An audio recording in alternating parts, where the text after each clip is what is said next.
Hocam 2 makale var demiştiniz ya. Sorry, Betül. 2 makale var demiştiniz ya, bu biri miydi? So one of them is called Does Human Capital? It is in English, by the way. It's just a reference to Das Kapital of Karl Marx. I got it. The other is more direct. So the first one is about why human capital is essential in understanding the political changes in the very long run. The other is more directly about aristocracy, capitalists, and the working class. The one by Oded Galor, Omar Moav, and Dietrich Wohlrath. Okay. Sorry. All right. So I'm going to continue with the government's involvement. So I'm going to look more directly to the role of government. So one thing to recall is the justification for the government involvement, right? So typically there are market failures, right? So what are these market failures? Well, we have externalities, right? We have public goods. We have monopolies, and there are other reasons such as information asymmetry and so on, so that there must be there would be some justification for the involvement of the government to correct for these externalities, to supply public goods, and to alleviate the adverse effects of monopolies, right? There are also, you know this from at least the first semester, since at least the fall semester. So there are also arguments against government involvement, right? So the overall argument can be named the government failure. So if the checks and balances are not properly organized, if the legal system does not have enough power to protect the benefit of the society at large, then we may think of government failure. But more specifically, for instance, sometimes some governments regulate too much, right? So it is regulation versus deregulation. Okay, so that's an important issue when we think of the involvement of the government in the economy. Another thing is the size of the government, right? The size of the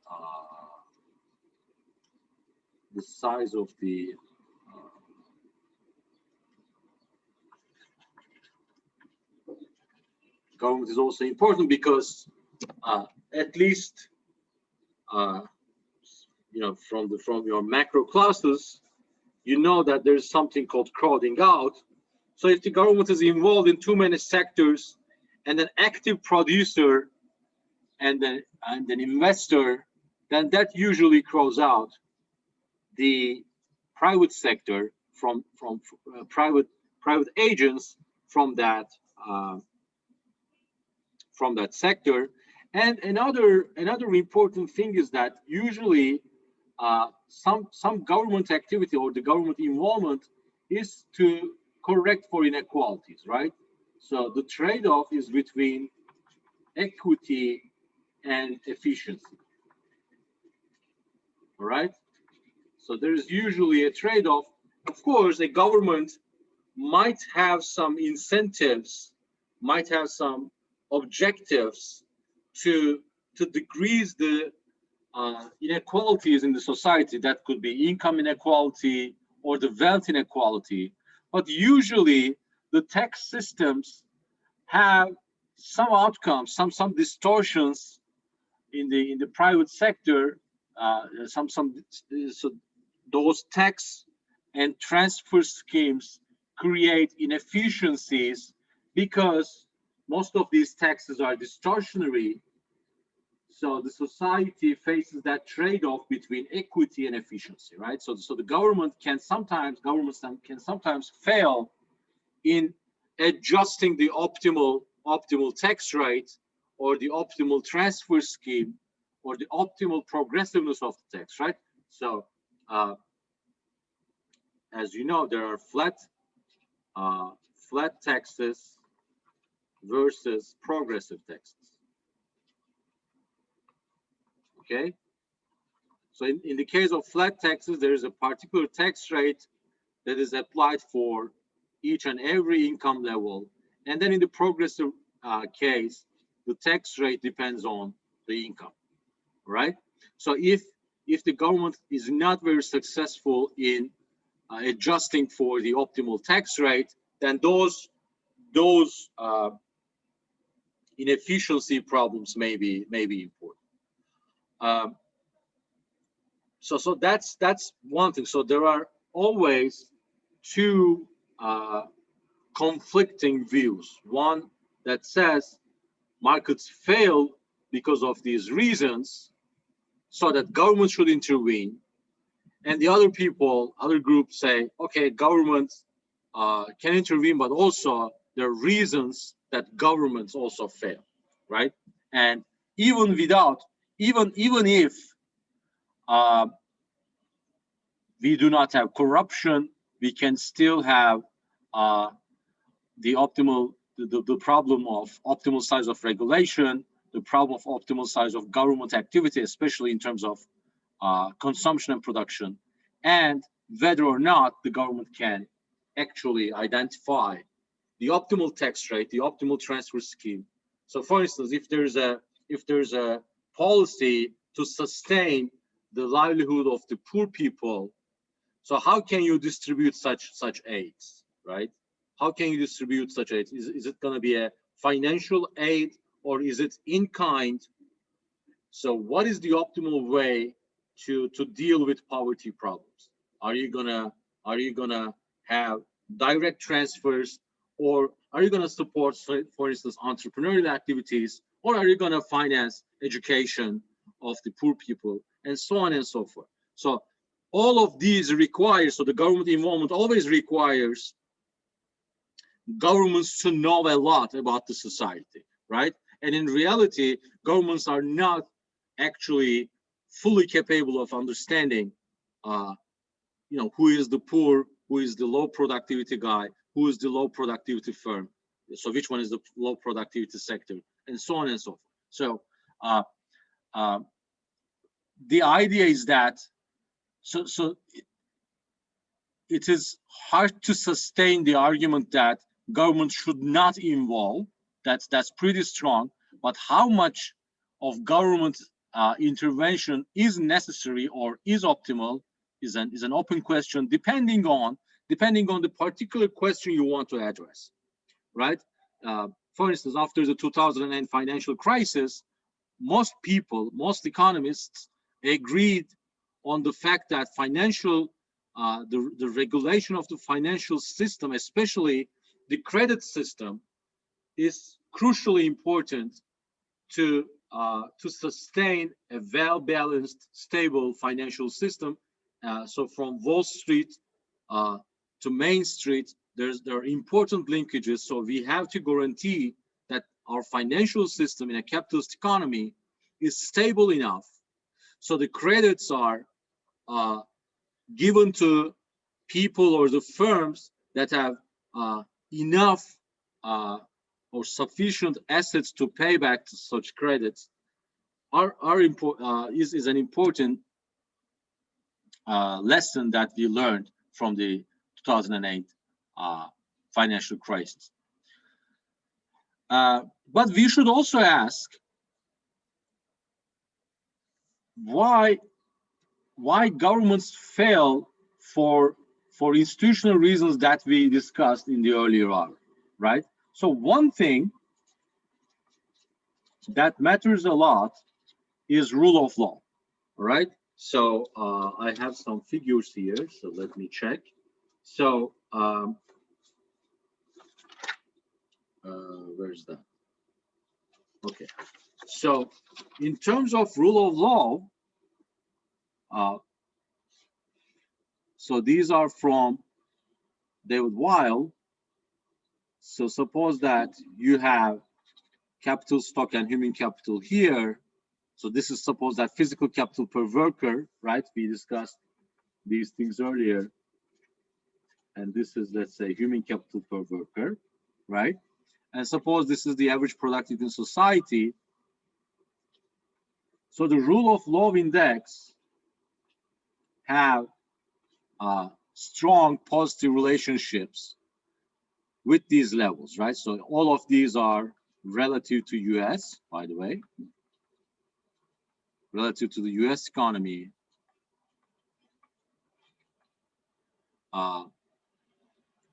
So countries, so these are, suppose that there are countries all over here, right?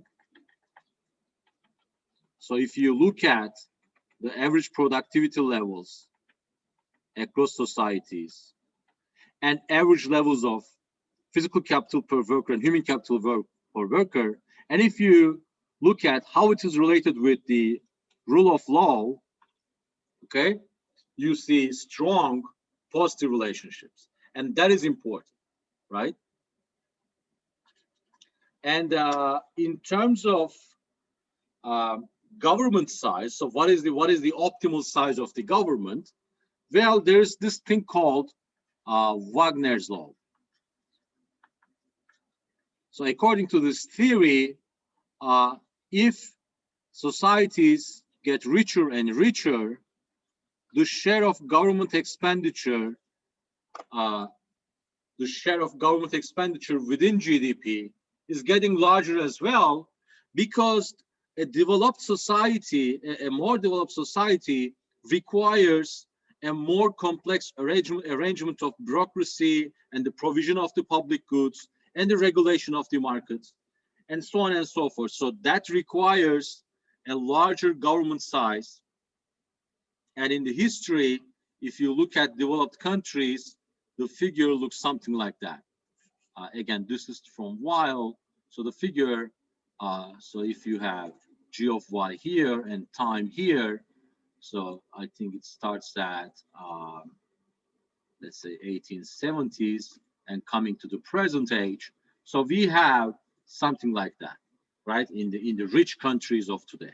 So the share of the government spending within GDP increases because of the, again, provision of public goods are more complex. The bureaucracy requires much more spending because the society is now not only investing for roads and bridges. In the earlier cases, yes, roads, bridges, and other infrastructure systems are important, but in later stages of development, what you pay as the government is much more expensive, such as education and health, right? So for that reason, there's that thing called Wagner's law. Let me open a new page here. Now, one very important question is this: why governments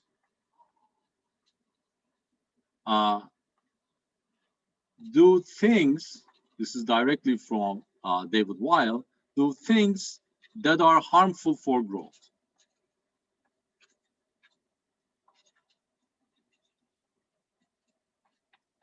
Okay, now obviously this is an important question. Why? Because so governments are responsible, of course, for taking certain decisions and not taking certain other decisions, right? So resource allocation is important, the use of public resources is important, the direction of uh, for instance, industrial policy, the design of technology policy, or the science policy, all are important for the long run growth rate of the economy, right? So what could be the reason? Well, according to David Weil, we can say there are three reasons. Now, one reason is that the government may have some other goal. Okay, so for instance, the government may have some objectives for national defense, right? Or some objectives for foreign aid to other countries, right? And so on and so forth. So increasing the growth rate of the economy, where is that? I have certain, yes. So increasing the growth rate of the economy may not be the only objective of the government, right? So maybe the situation requires, the geographical or the political situation requires, larger investments in national defense, which is not really, which might affect growth rates, but not perhaps affecting the, the real sector's activity in terms of technological investments. Most of the military technologies eventually benefited the society. That's true, especially especially in the United States. We see such stuff, right? So the GPS technology, the internet. So all of these have certain connections with the military investments or the military technology. But if you look at many poor countries today, they have conflict either within the society, so there's a civil war, or there's a conflict with the neighbor, and that type of national defense expenditure is usually not really high-tech technology, high-tech military spending. And there's foreign aid. One other reason actually is the fight with the pollution, right? So some countries can have some objective to decrease the environmental outcomes of industrialization and capital accumulation. So public resources may be spending maybe spent on such projects to have a better environment in the future, or to protect the natural resources sufficiently strongly to leave them to future generations. And those are the things that may not be really contributing to the long run growth of the economy. Now, the other reason, according to David Weil, would be corruption and kleptocracy. Okay, now, as you know, corruption can exist at many levels of the government. So it starts with the lowest ranked government official, and it can go up until the president or the head of the state, right, or the prime minister. So if you look at the history of the economic and political history of nations, you see many different scandals, even in advanced capitalist economies, including the US. So the Watergate is one of the most famous scandals of corruption, and certain developing countries and least developed countries are still subject to highly corrupt practices, especially by the executive branch of the state, the government. Kleptocracy means the rule of the thieves, right?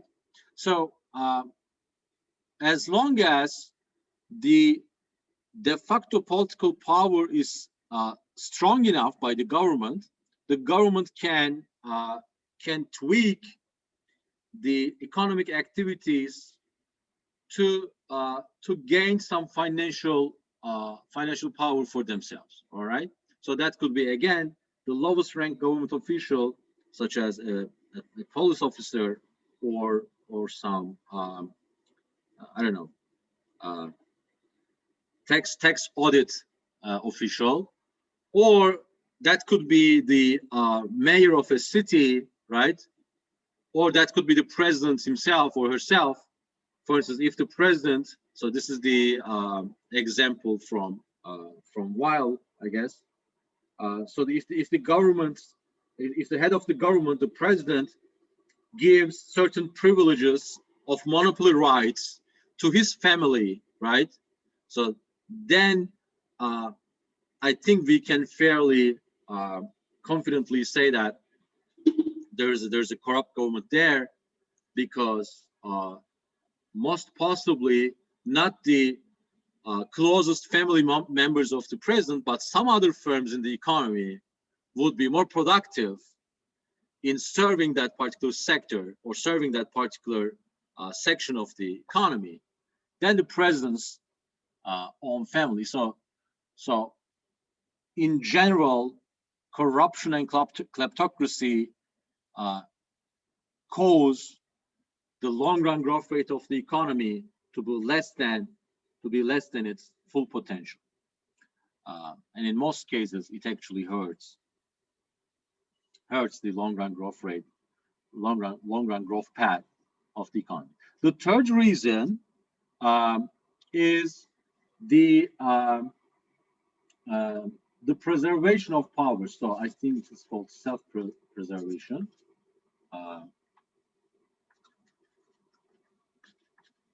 This is basically staying in the office, right? So the governments have, especially if they are corrupt, they have this strong incentive to remain in the power, right? There are two reasons that is connected with the corruption case. First, if they are actually corrupt, if government officials are corrupted, then they want to stay in power to delay or totally avoid the legal consequences of their corrupt practices, right? Because if they stay in power, they avoid, they avoid prosecution.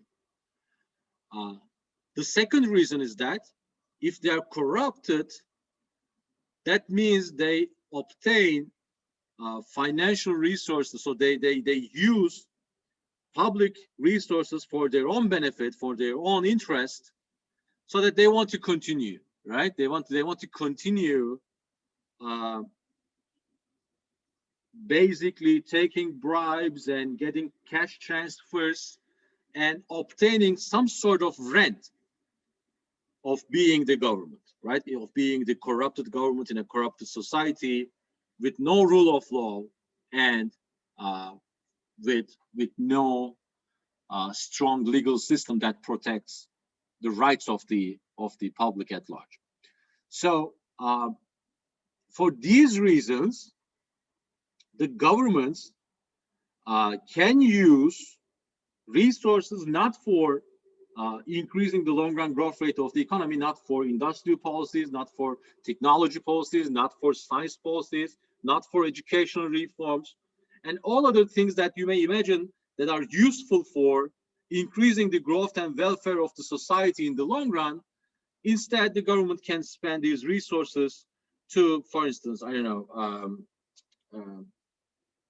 I mean, Turkey is not a very good country in finding such good examples, but maybe in some other country you may see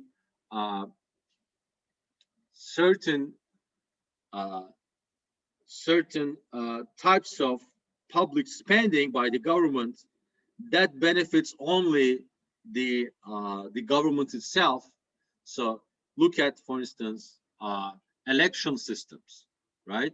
Look at the laws that govern how the political parties actually get organized and get funded, and so on and so forth. So if you look at these things all across the world, again, Turkey is not a very useful country in understanding such things. I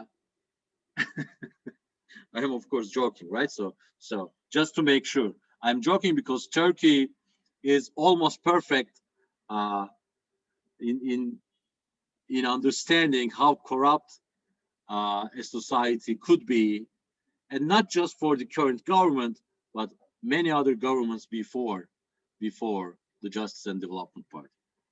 But self-preservation, if you look at the discussion in David Weil's text, you would understand that many of the corrupt governments do things that are harmful for growth because they want to stay in power, to avoid execution or prosecution, and to keep obtaining these rents.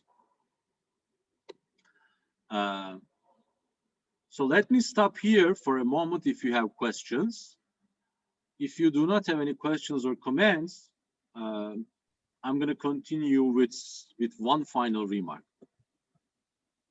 And I'm going to conclude today's discussion. I have a question. Go ahead, Malik. So how does China do it about they achieve and they exist to maybe America?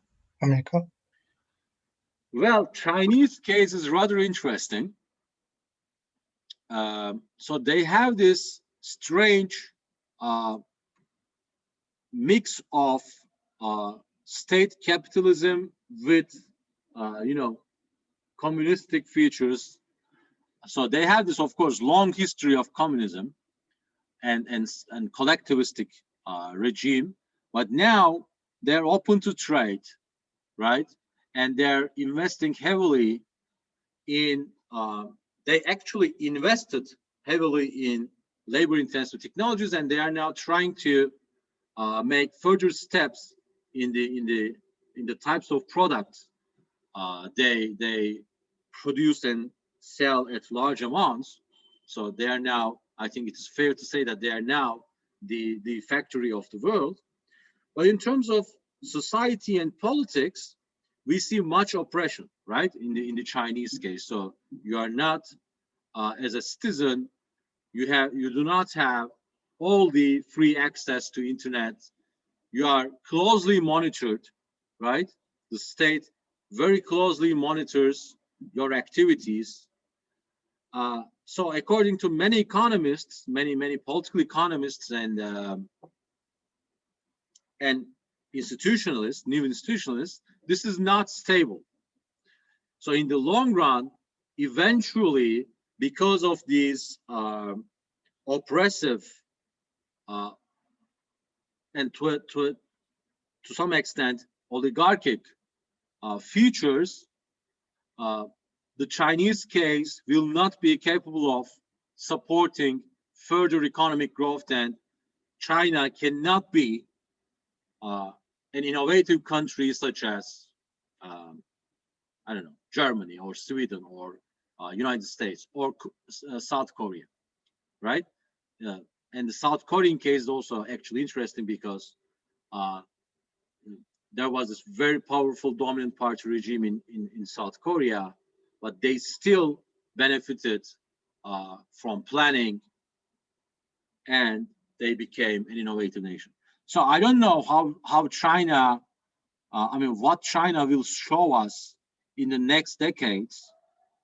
But if the economic success is,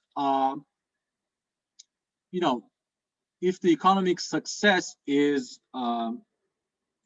not sustained with political freedoms and civil liberties, I think we can only think of growth here, but not development, obviously, and that is not good for the welfare of the people, right? I mean, well-being as we discussed in the first semester, right, well-being of people must be supported through values and certain humanistic objectives, and at the top of the list, of course, is freedom, right? So people have to freely express their identities.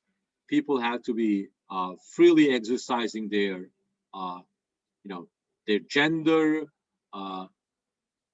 their understanding of cultural, in terms from arts to sciences, they must be, their creativity and their idiosyncrasies must be protected by the state. And this is not what we observe in China, right? So Chinese government is, if we have to take a side, we have to say that it is not really democratic in that particular sense. So we're gonna see. We don't know yet, but it is already actually signaled that China may actually face some difficulties in becoming an innovative nation such as the United States. The sheer size is huge, but in per capita incomes, they still have way to go, right? A long way to catch up with advanced capitalist economies, and possibly at some point, this society will require much freedoms in terms of civil liberties and economic liberties. I'm not sure whether it is a satisfactory answer, but Chinese question is a bit difficult. Thank you. Look at the trade connection for China. If you want to learn a lot, read the papers that associate the Chinese development with before and after their WTO accession, for instance. So what happens in the Chinese industry before they joined WTO and after they joined WTO? And look at the current account deficit. That's a very important indicator for the Chinese development. And compare it with, for instance, Japan and South Korea. Compare industrialization rates, compare democracy scores and all that. You will learn a lot. So it is always very useful to comparatively look at such issues. Okay, any other questions?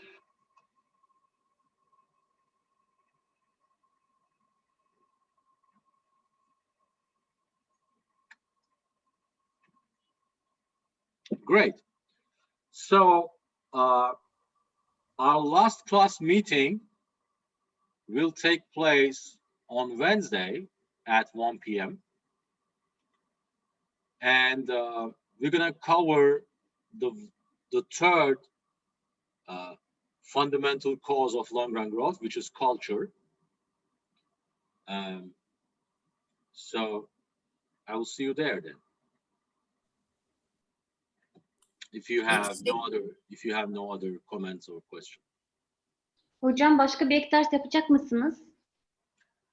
No, I won't, but perhaps, most possibly, I'm going to upload some slides or some video lectures for you to check before the final exam.